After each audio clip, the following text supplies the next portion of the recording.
Download करें जनमत Haryana app.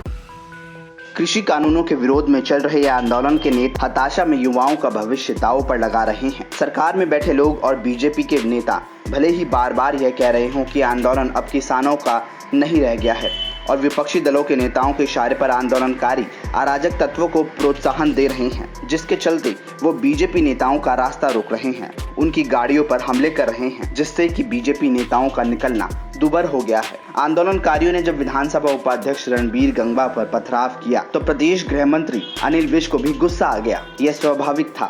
उन्होंने आईजी को घटनास्थल पर भेजा। 100 से अधिक लोगों पर मुकदमे दर्ज हुए और सिरसा में एसपी का तबादला कर दिया गया। गौरतलब है कि रणबीर गंगवा और सुनीता दुग्गल दोनों ने अपने साथ हुई घटना को कुछ बच्चों की हरकत बताया और ऐसा प्रदर्शित किया जैसे ये सब तो होता रहता है। सांसद सुनीता दुग्गल ने कहा कि अटैक जैसी कोई बात नहीं हुई। उन्होंने आंदोलनकारियों को भाई बताते हुए कहा कि उनका विरोध जताने का तरीका गलत है, उनको प्रजातांत्रिक तरीके से विरोध जताना चाहिए। विधानसभा उपाध्यक्ष रणबीर गंगवा ने उन्हें नशेड़ी बताकर खामोश हो गए। जेजेपी विधायक देवेंद्र बबली ने भी अपने साथ हुई घटनाओं पर ऐसा ही कुछ कहा, लेकिन अंतर्राष्ट्रीय महिला रेसलर बबीता फोगाट ने अपनी कार पर हमला करने वालों की जमकर खबर ली थी। बकायदा वीडियो क्लिप डालकर अपनी व्यथा बताई, प्रेस कॉन्फ्रेंस की, लेकिन अराजक तत्वों के विरोध में बबीता फोगाट जैसा साहस बबली गंगवा नहीं दिखा सके। यहाँ दिलचस्प बात यह भी है कि बबीता फोगाट की व्यथा पर उनके अपने जाट समाज ने तो उनकी आलोचना की, लेकिन दूसरे समुदायों का जोरदार समर्थन मिला। यह भी विचारणीय है कि गंगवा भले ही कुछ कहें, पुलिस ने जो मुकदमा दर्ज किया है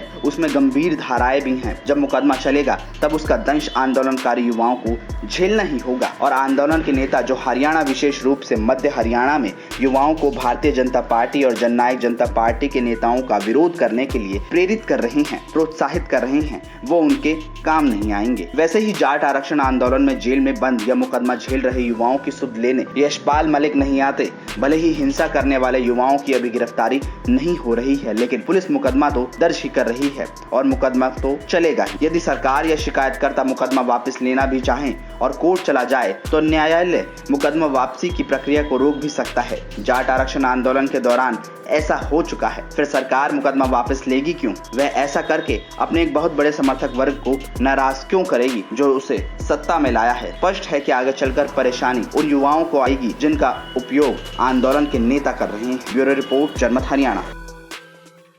राजनीति के आगे, राजनीति के पीछे, हर हलचल को जानने के लिए हमारे YouTube चैनल जनमत हरियाणा को लाइक करें, सब्सक्राइब करें और अपडेट रहने के लिए बेल आइकन दबाना ना भूलें। देखते रहें जनमत हरियाणा, सच के अलावा कुछ भी नहीं।